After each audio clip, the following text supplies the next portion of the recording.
The nominations for candidate closes at 11:30 this morning. 11:30 this morning for nominations. We will now continue our consideration on the supplementary items. We will have 5 items to complete during our meetings this morning. I will continue to place 3 minutes limit on speakers in the debate. I will close the list of speakers for each item at the end of the first contribute in the debate. So we go into the draft resolution on Transnistria settlement process. It's called SC13, SI13. I call on Mrs. Oleg Sarubinsky from Ukraine to introduce the draft resolution. You have the floor. Thank you very much. Dear Chairman, dear colleagues, let me bring to your attention the draft resolution on Transnistrian conflict settlement process.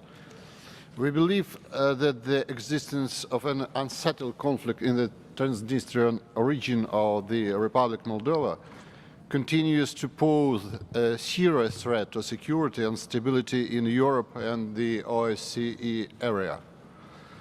The authors of the draft resolution consider that identification of the special legal status for the Transnistrian region in the composition of the Republic of Moldova, while consolidating and ensuring the sovereignty, independence and territorial integrity of the Republic of Moldova within its internationally recognized borders, constitute the major aim of the Transnistrian conflict settlement.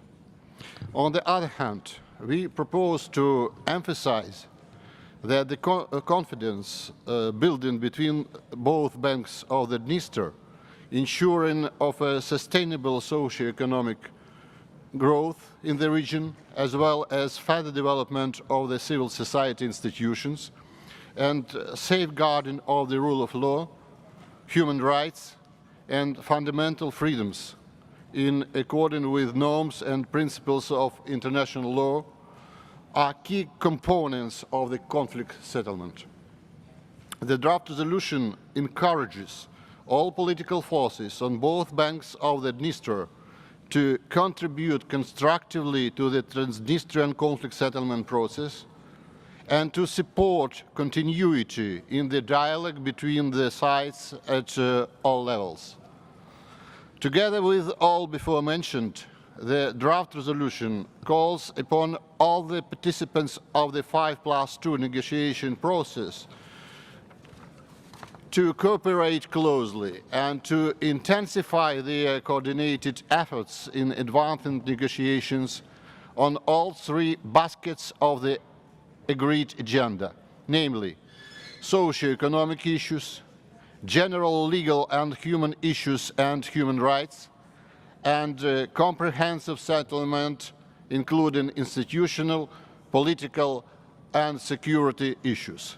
Finally, we propose again to reiterate the readiness of the OSCE Parliamentary Assembly's parliamentary team in Moldova to support peace, stability, and the rule of law in the country, including through the support of political dialogue in the Transnistrian conflict settlement process. Taking into consideration all mentioned before, we ask you to support the proposed draft resolution. Thank you for your attention. Thank you. And now the debate on the draft resolution is open. And nobody has signed up. So, anyone who wants the floor? Nobody? That concludes the debate on the draft resolution. We will now vote on the draft resolution. Would those in favor of adopting the draft resolution please raise your voting cards now?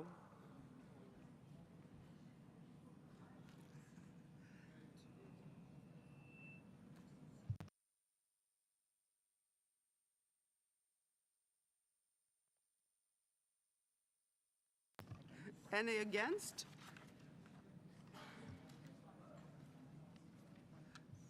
Abstentions? Thank you. It's adopted. Then we go into the draft resolution on cybersecurity. It's called SC13 SI14. And I will call on Mrs. Liisa-Ly Parkosta from Estonia to introduce the draft resolution. Madam, you have the floor. Thank you so much. Dear colleagues, thank you for the possibility to introduce the draft resolution on cybersecurity. We are parliamentarians in a world which is rapidly being changed by information and communication technologies. We have to work both with the possibilities and threats of this rapid change. On the one hand, the development of cyberspace expands possibilities for countries to promote freedom of expression and information, improve communication, trade, and quality of life. But it also brings new challenges to simultaneously deal with the threats that can stem from cyberspace. The security of cyberspace has acquired a much wider dimension than ever before, but still needs much more attention. The protection of critical information systems could be regarded as equally important with the traditional national security. Cyber attacks should be viewed as equal to conventional acts of aggression, and this is the main content of the item. Cyberspace should be kept safe and stable, and in this the OSCE, as a regional security organization, has its solid role in the security architecture. The OSCE has started to elaborate an initial set of confidence-building measures to enhance interstate cooperation, transparency, predictability and stability, and to reduce the risks of misperception, escalation and conflict that may stem from the use of information and communication technologies. We would like to welcome this process and encourage continuing work on the development of these measures on cybersecurity. We will underline that the OSCE confidence and security building measures and its continuous security dialogue is and will remain a crucial element in making our security environment more stable and predictable. And I would like to add at once, if possible, the information about the amendment, which makes the text more precise. The item as a whole text from the viewpoint of human rights and fundamental freedoms is important. These are stressed in many points in the item, but point 26 could be understood in various ways. We would like to make the text more precise. So please, I ask you to support the draft resolution on cybersecurity and the amendment to rephrase the paragraph 26. Thank you so much. Thank you. And now the debate on the draft resolution is opened. And I'll start by giving Mr. Miller from Canada the floor. You have the floor, sir. Thank you, Madam Chair. I'd like to certainly speak to this. And this is cybersecurity is one thing in itself, but it also leads into a number of other things, cyberbullying, what have you. And we've had in Canada, recently had a case that basically made the whole nation aware of the effects of what bullying and what have you can be on the internet. And as our Prime Minister said recently, a crime is a crime, even if it's been done on the internet. So we have to find a balance somehow between security, freedom of speech, etc., but at the same time we cannot sit back and allow some of the things that have happened in Canada and I'm sure in other countries. So thank you very much, Madam Speaker. Thank you. And now I give the word to Mr. Kustanova from Russia. You have the floor, sir. Спасибо, я господин вообще-то.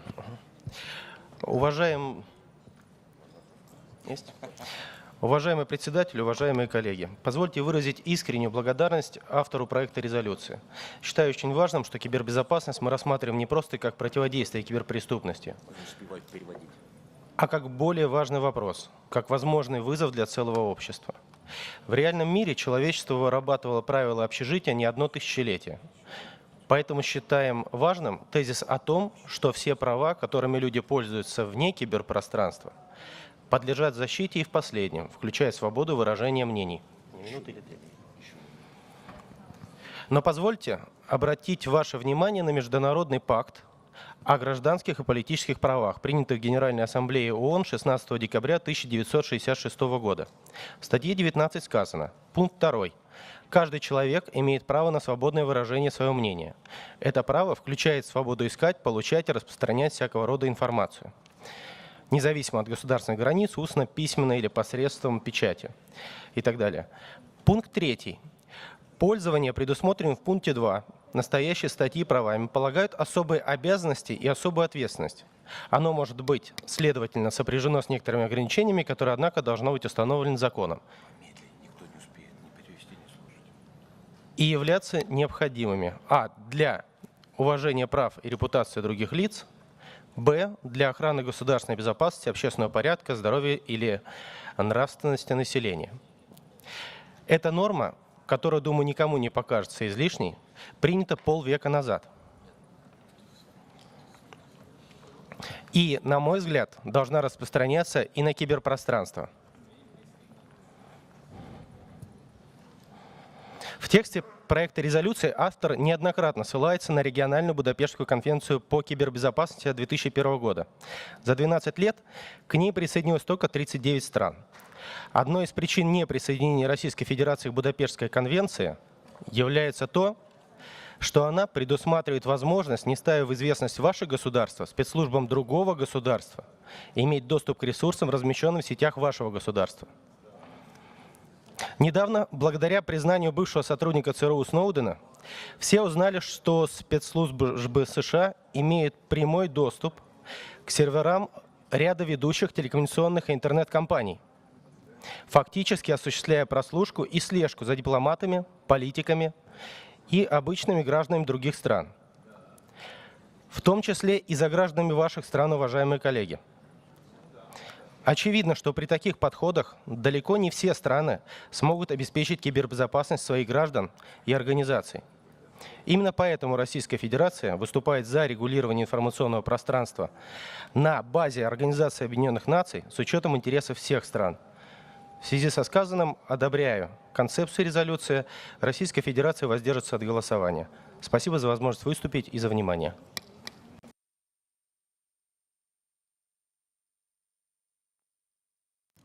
Thank you very much. And now you heard the new signal, because the interpreters, they don't like this knocking with the pen, because it interrupts them.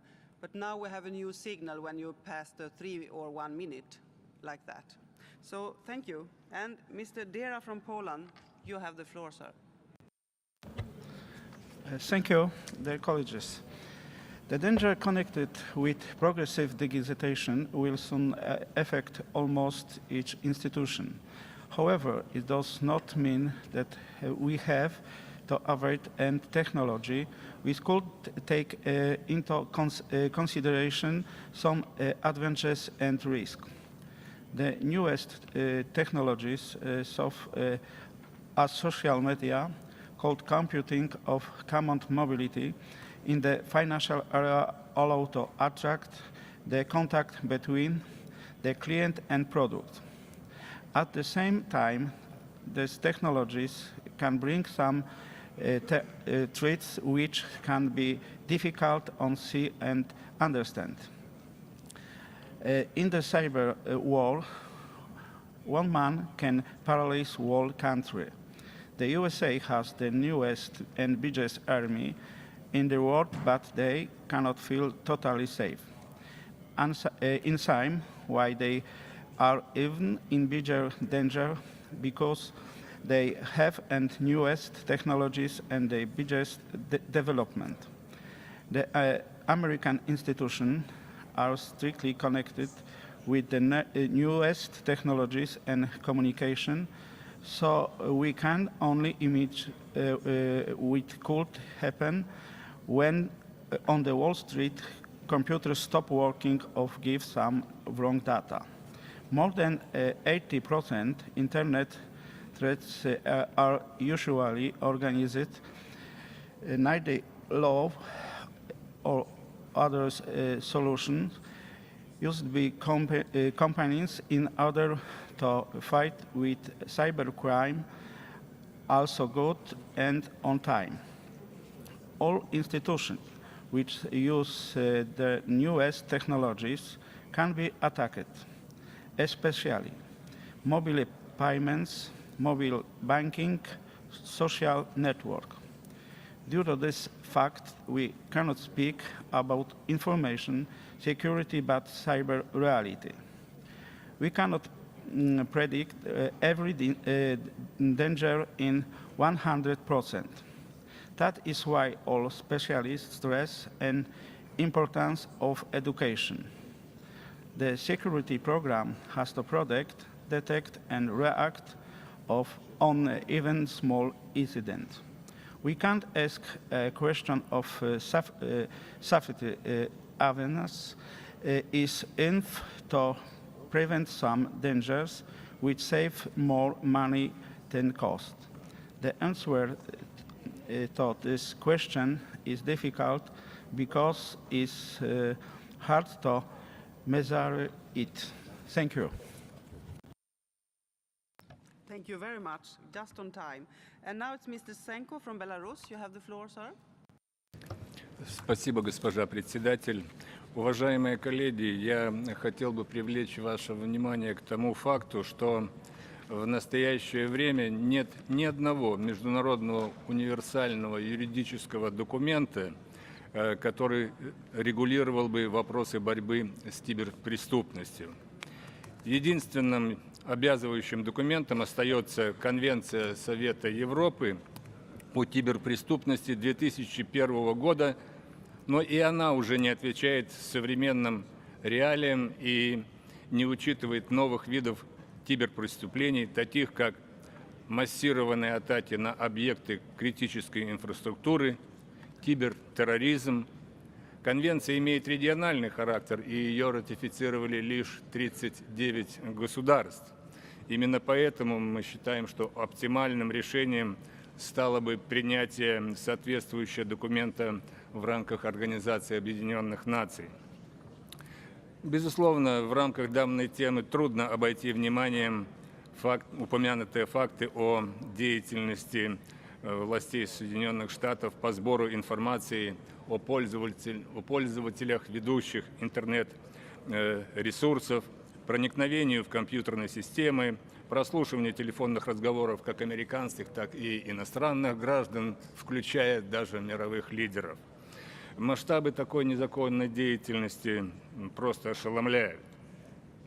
В конечном итоге мы считаем, что именно на путях равноправного сотрудничества, также в рамках ОБСЕ, мы могли бы способствовать формированию общих и согласованных подходов в области кибербезопасности. Спасибо, господин председатель. Thank you. And this concludes the debate on the draft resolution. So, we have one amendment on the draft resolution, and the correct version is number SC13 SI14 amend. And I will apply the 1 minute time limit to speak. And then I call Mrs. Pakosta from Estonia to propose amendment number 1. Madam, you have the floor.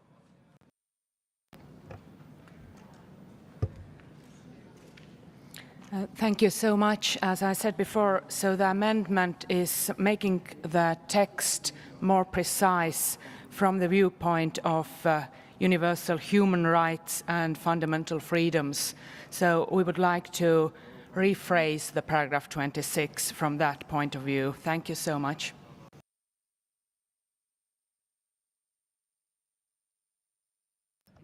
Thank you. Is anybody against?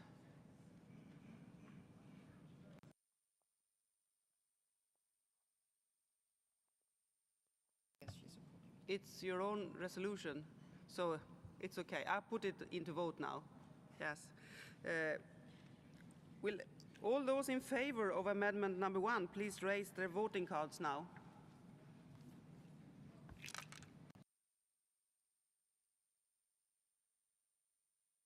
Against? No one. Abstentions? One. And it's adopted. Thank you. I propose that we now formally move to a vote on the draft resolution. Would those in favor of adopting the draft resolution please raise your voting cards now? Against? Abstentions?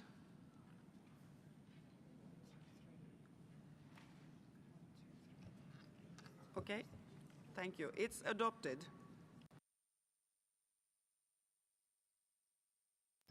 Then we go into the draft resolution on the Arctic.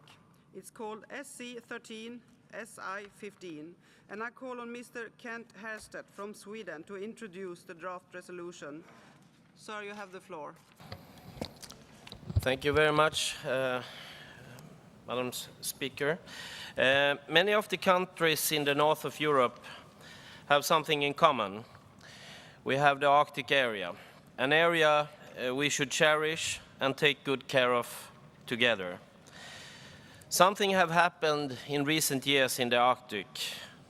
The climate change have created new opportunities as well as new potential security risks. The climate change have made it melt, and new opportunities to exploit the national resources is becoming more and more obvious to many stakeholders.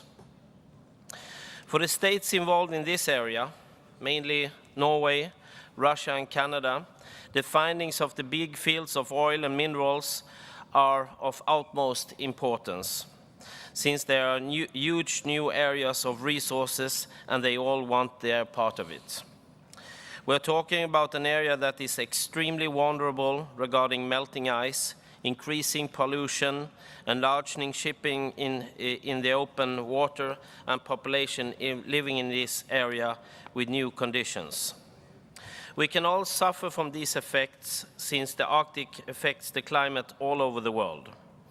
I find it extremely important that the states in question have responsibility for the actions in the Arctic area, and that we all feel responsibility and are aware of the risks. Of course, this also potentially have a huge security risks. We already see changing behavior in many different ways. Of course, militarily, but also how various capabilities are built up to meet the new potential in this part of the world. We also see how the increased activity already starts to change the behaviors of many stakeholders. So that's why I decided to try to push this into our agenda. I think it's important for us in the OSCE to be in the forefront of potential risks. We are here working with cooperation and security, and it's very important for us to look ahead and see what could be tomorrow's or the day after tomorrow's risks for all of us. Because it's not just the stakeholders, but it's all of us that will be hurt if problems, whatever, if it's environmental issues or it's other security risks, it's something we need jointly to try to avoid these problems together. Thank you so much. Thank you. And now the debate on the draft resolution is now open. And I start by giving the floor to Mrs. Kauma from Finland. Madam, you have the floor. Madam Chair, first of all, I would like to remind us all that the Arctic Sea is a sea surrounded by OSCE member countries. The Arctic Sea is thus, in fact, an OSCE inland sea. Its strategic position, its rich resources, and the prospects for the opening of the northern route have increased the interest in this region also beyond the region and the OSCE countries. It is therefore indeed timely that we devote some time to debate this topic. Nearly 30% of the fish stock in the world originates from the Arctic Sea, and 25% of the world's gas and oil reserves are to be found in this region. The economic potential of the Arctic region is therefore huge.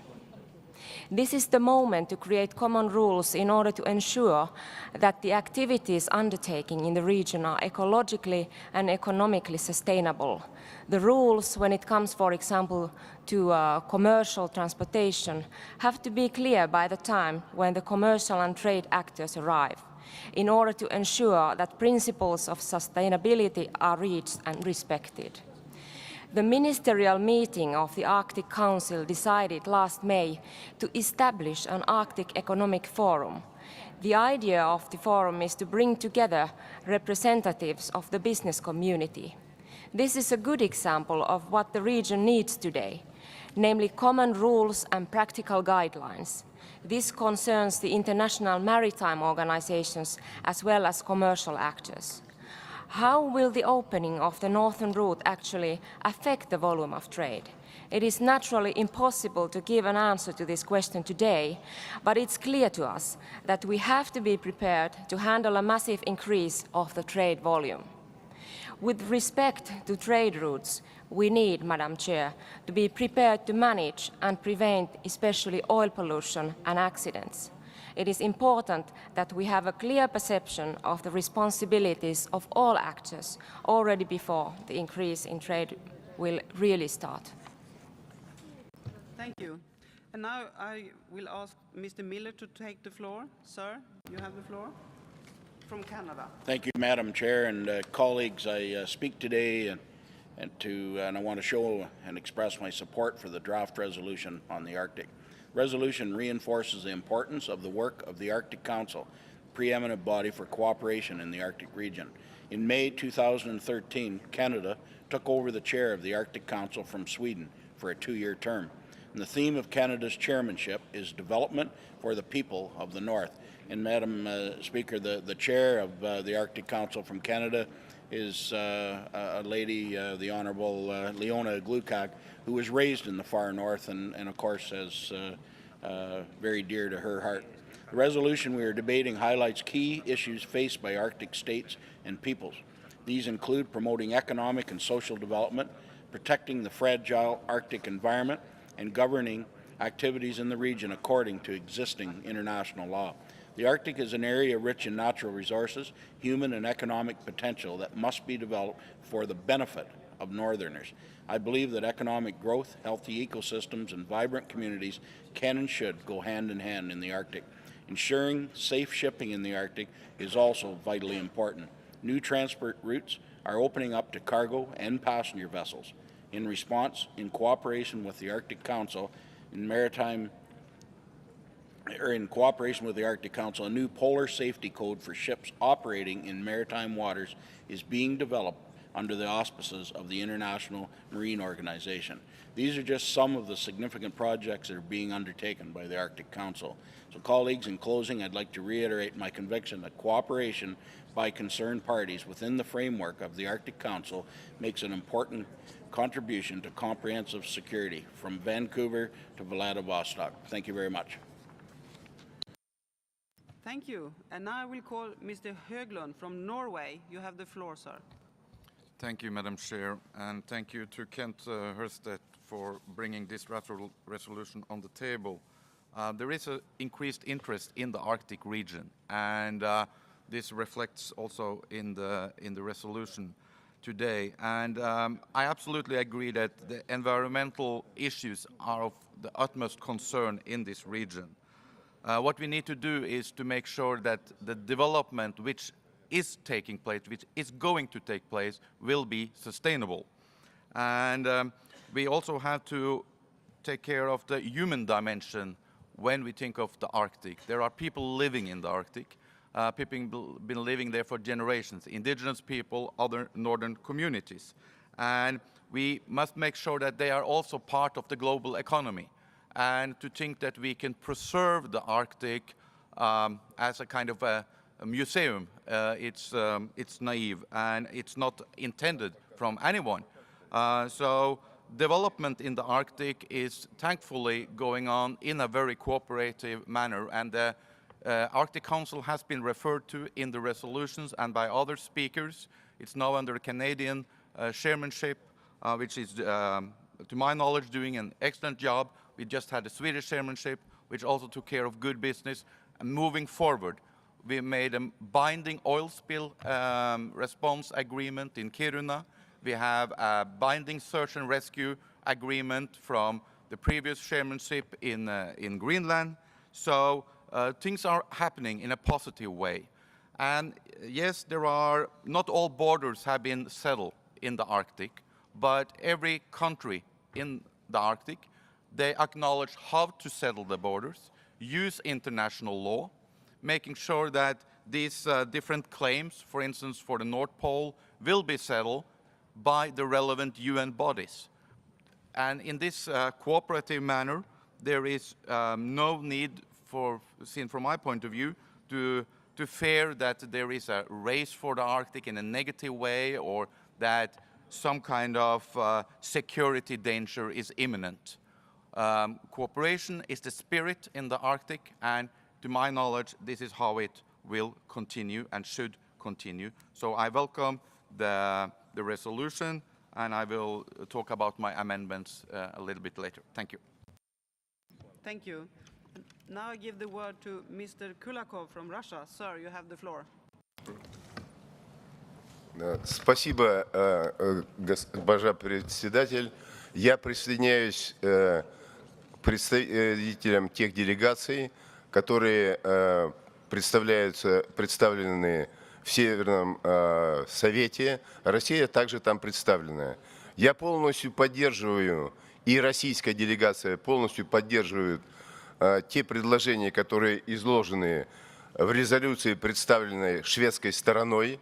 Я не буду распространяться далеко о том, что из себя представляет Арктика, но наряду с тем, что она богата запасами нефти, газа и других природных ресурсов, это место, где в будущем осуществится международное сотрудничество всех стран, и я думаю, не только входящих в Северный Совет, а также других стран мира, с тем, чтобы использовать те природные богатства, которые есть в Арктике, в интересах всех стран, северных стран. Поэтому мы поддерживаем эту прекрасную резолюцию, и спасибо шведской делегации за то, что она сделала такой прекрасный документ. Thank you very much. And that concludes the debate on the draft resolution. And now we have 3 amendments to the draft resolution, and the concrete version is numbered SC13, SI15 amend. And I will be applying 1 minute limit time to speakers. So we start with amendment number 1, and I will call Mr. Höglund from Norway to propose amendment number 1. Sir, you have the floor. Thank you. Amendment number 1 is trying to give a reference to Arctic societies, as we have put it here.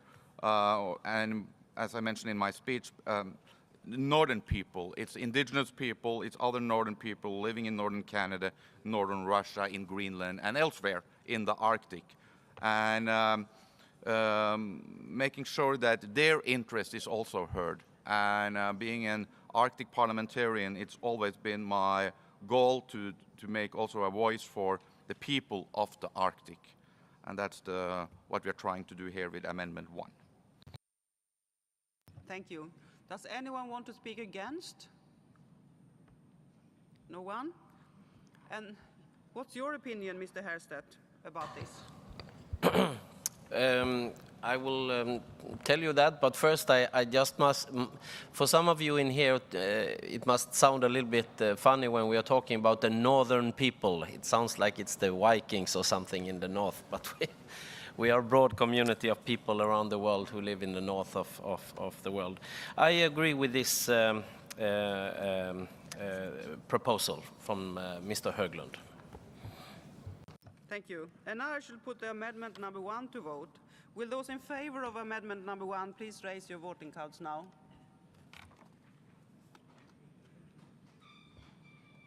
Against?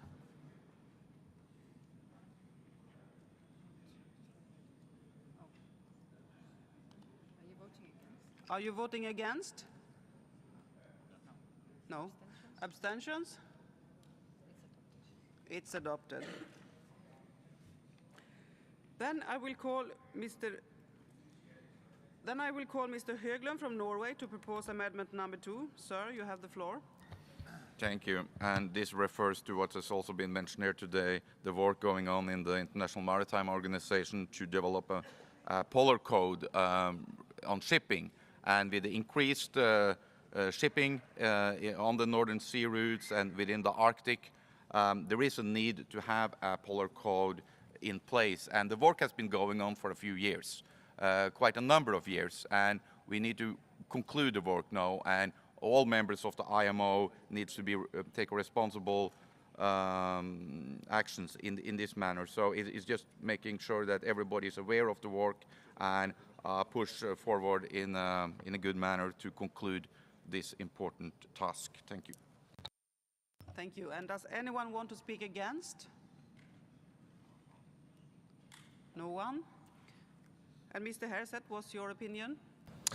I want to thank Mr. Höglund for bringing up the issue concerning the International Maritime Organization's work. The resolution will be stronger with this proposal from Mr. Höglund added to the resolution. So I support it. Thank you. And now I shall put amendment number 2 to the vote. Will those in favor of amendment number 2 please raise your voting cards now?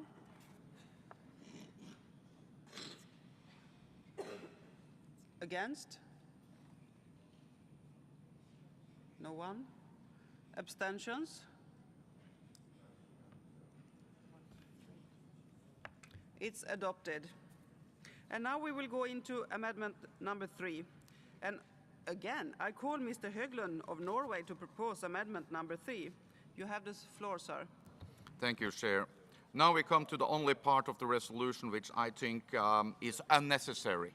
And that's the last part of point 9, to which I want to delete. Yes, there are overlapping claims within the Arctic, but I do not see that as a future security risk. All nations, all coastal Arctic states have accepted the relevant way to handle such overlapping claims.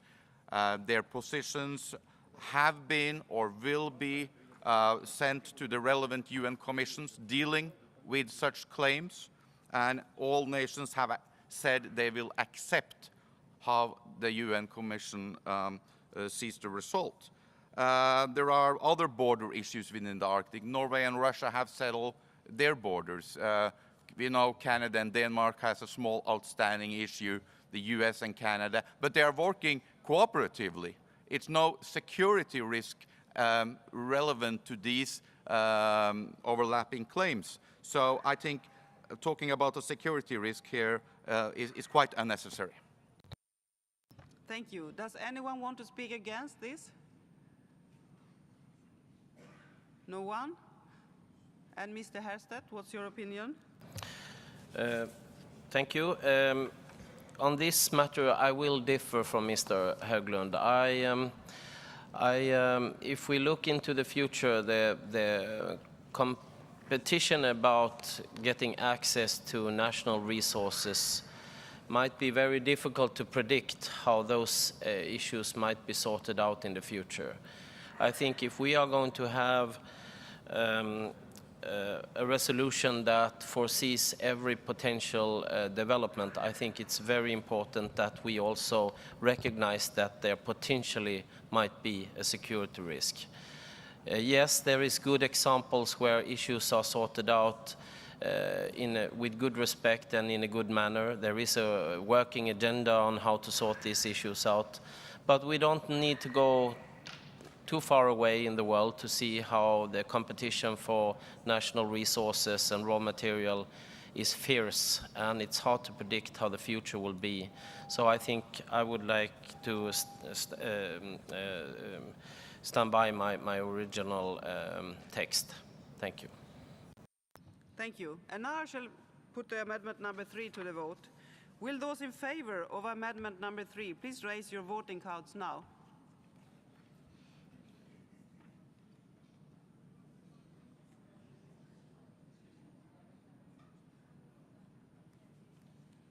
Again? Well, you have to have them higher because we are counting.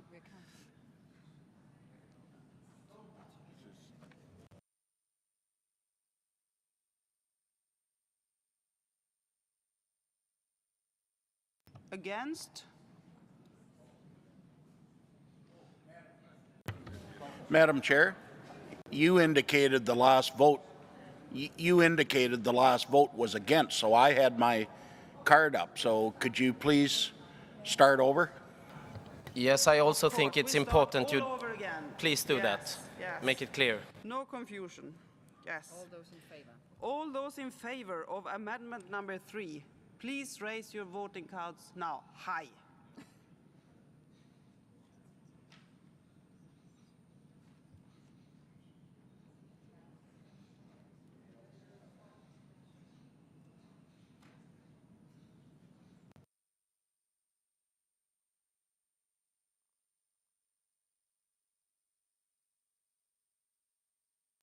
Take it down.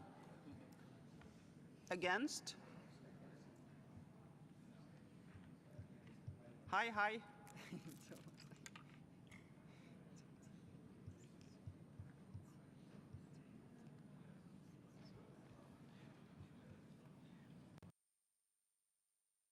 Abstentions?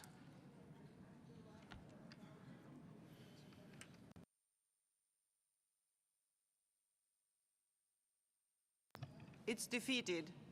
Thank you.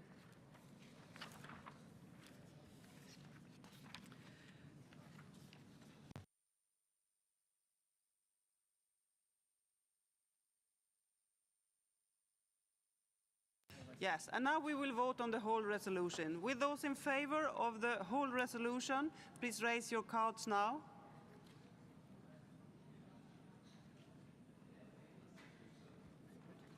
Against? 2. 1 against. 1 against. Abstentions?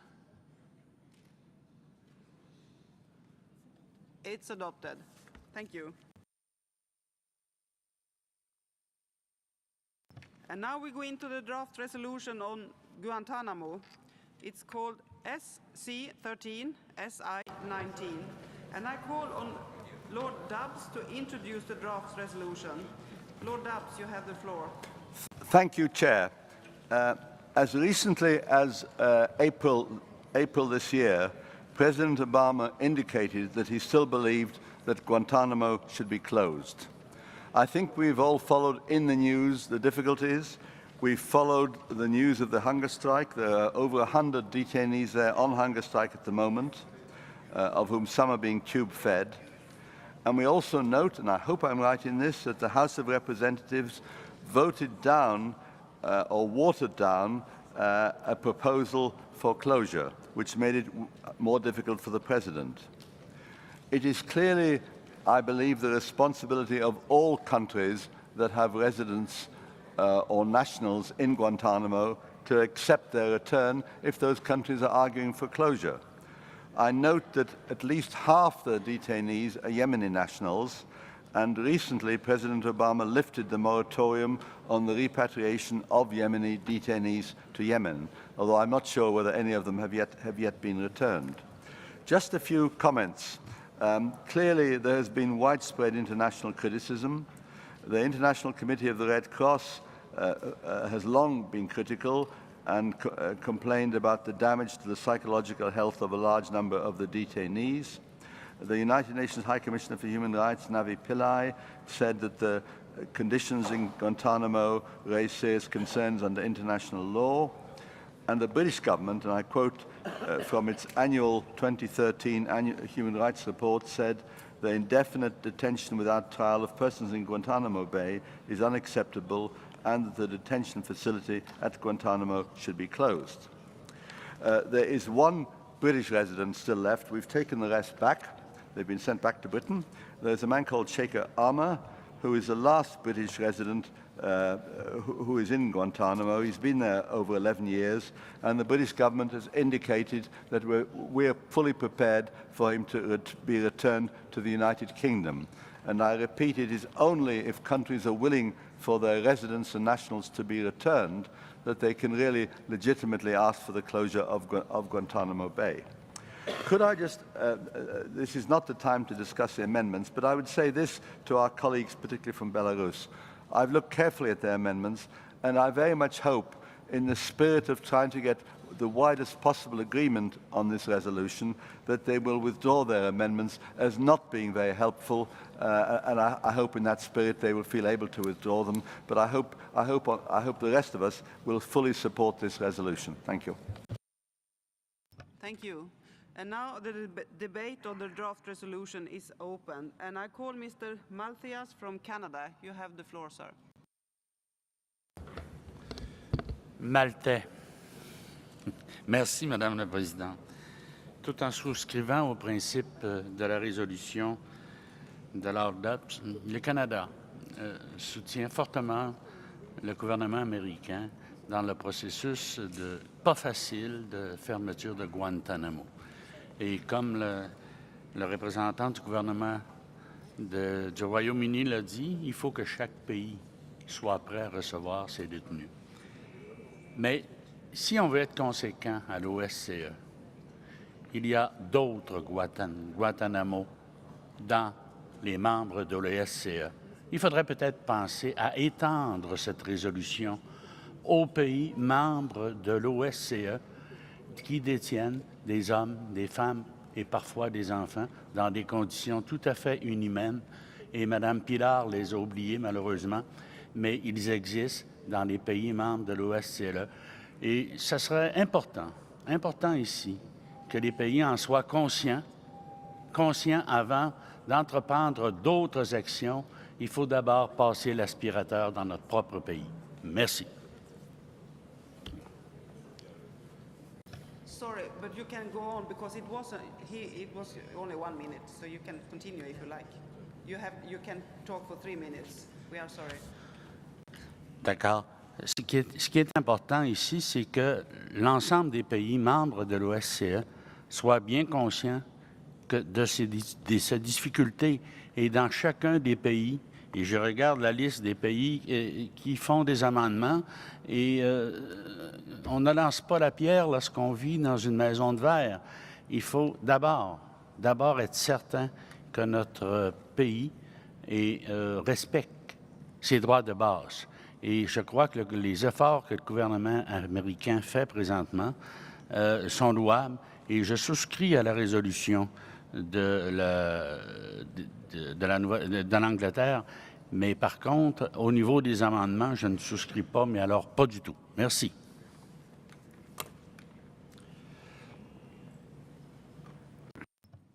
Thank you. And now I call on Mr. Kulakov from Russia. Sir, you have the floor.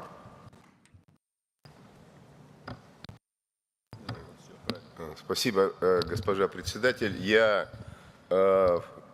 очень благодарен лорду Альфу Дабсу, а также делегации Великобритании, которая представила такую прекрасную резолюцию. И, безусловно, Российская Федерация, ее делегация выражает благодарность представителям Соединенных Штатов Америки, которые находятся здесь в составе делегации, за то мужество, которые они нашли в себе для того, чтобы закрыть следственный изолятор Гуантанамо. Безусловно, что в Гуантанамо нарушались все права человека, применялись пытки, я не буду говорить о других изощренных методах, которым пытались добывать сведения. Но то, что сейчас принято такое решение, безусловно, оно прогрессивное, безусловно, оно дает пример всем остальным, у кого есть такие изоляторы, сделать то же самое, что сделано в Соединенных Штатах Америки. Российская делегация в полном составе поддерживает данную резолюцию и предлагает коллегам по нашему комитету также поддержать эту резолюцию.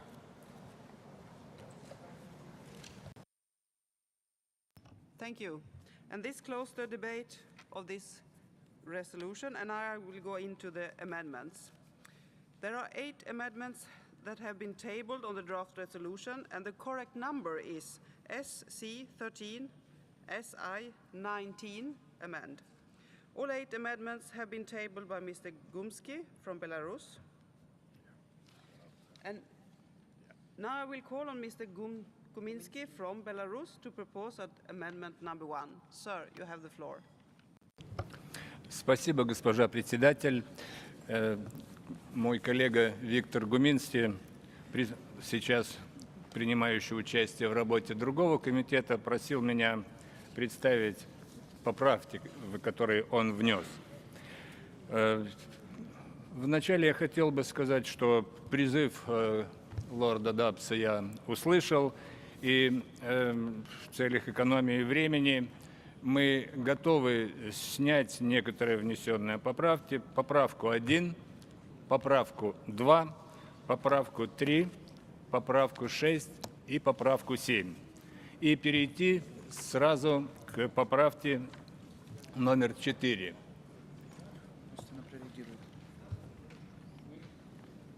Спасибо.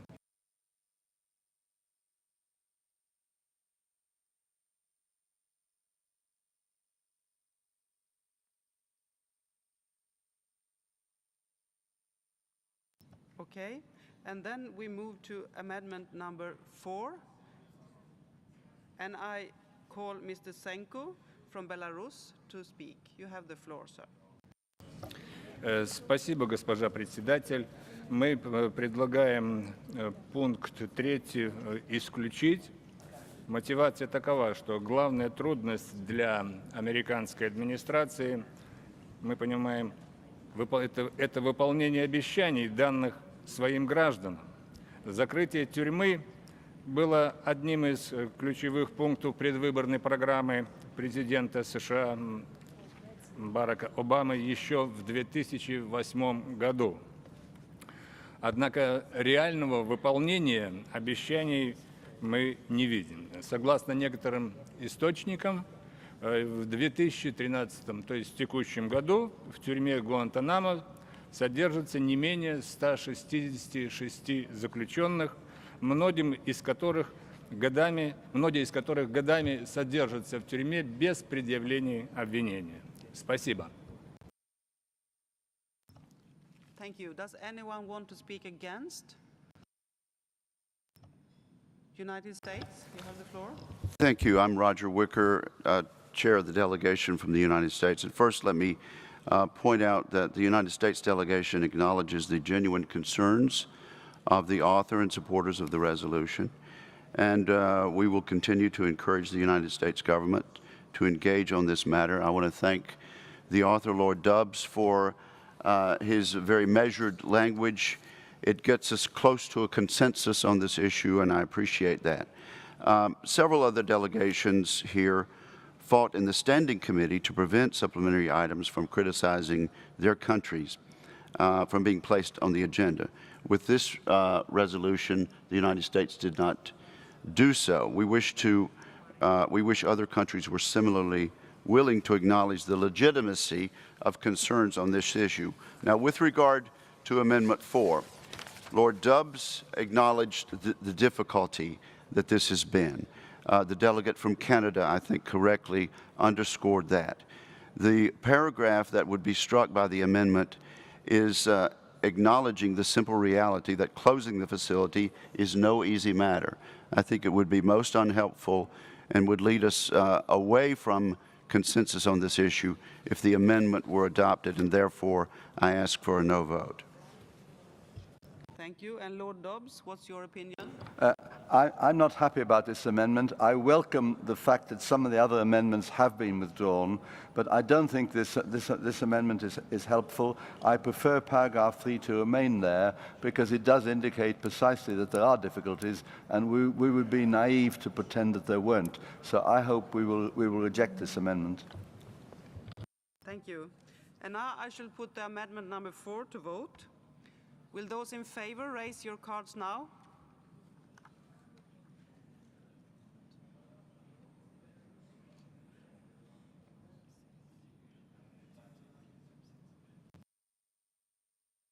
Against?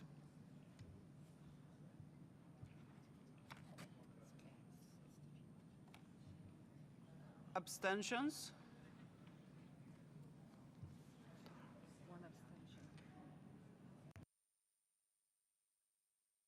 It's defeated. Thank you. And now, number 5. And I call on Mrs. Senko. You have the floor, sir, from Belarus. Спасибо, госпожа председатель. Мы предлагаем дополнить 5-й пункт следующей формулировкой, а также о соответствующих международных нормах и обязательствах, в том числе в рамках международных договоров ООН.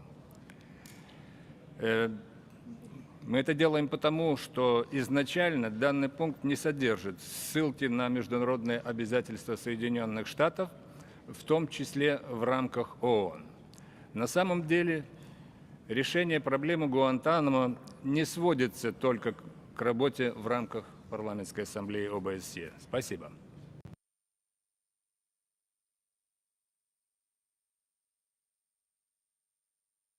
Thank you. Does anyone want to speak against?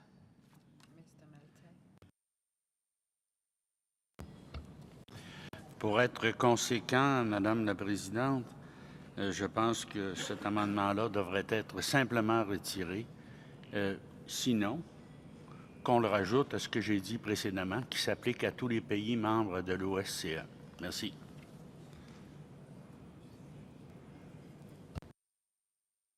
Thank you. And Lord Dobbs, what's your opinion? I think on balance, I would prefer this amendment to be rejected. I understand it has some force, but I don't think it's really right for the reasons that have just been mentioned by the previous contribution. I would prefer this amendment not to be accepted. I shall now put the amendment to the vote. Will those in favor of amendment please raise your voting cards now? Number 5 it is. Thank you. Against?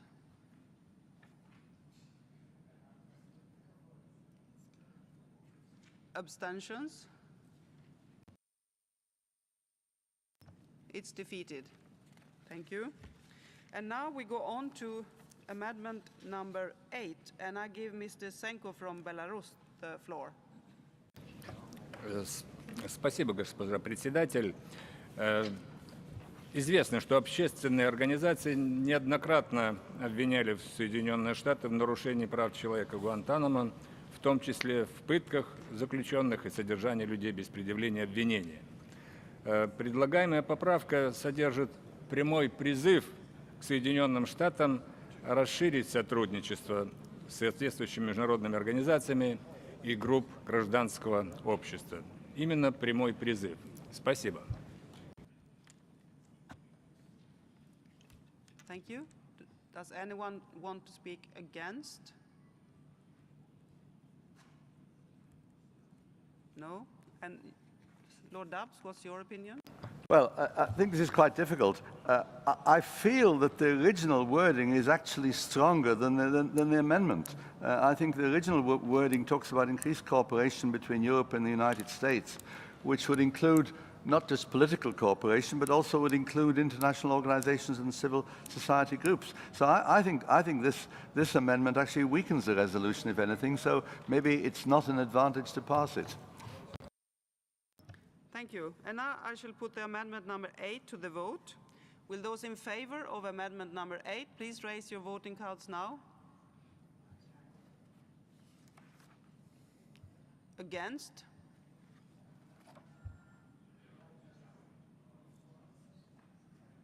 Abstentions? It's defeated. Thank you. And this concludes the discussion of the amendments. Yes, thank you very much. And now I propose that we now formally move to a vote on the draft resolution. Would those in favor of adopting the draft resolution please raise their voting cards now?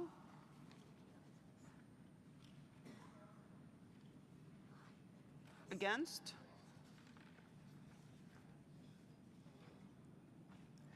Abstentions? One abstention. It's adopted. Thank you very much. And now we have been working so very good, and you are so splendid. Yes. So we have done it all for this session, but we meet again, you know, and you need a rest now. Drink a cup of coffee or a cup of tea, and then we take it again. Yes. Thank you very much. We will see each other 11:30 in this room again. So thank you, and I close this session.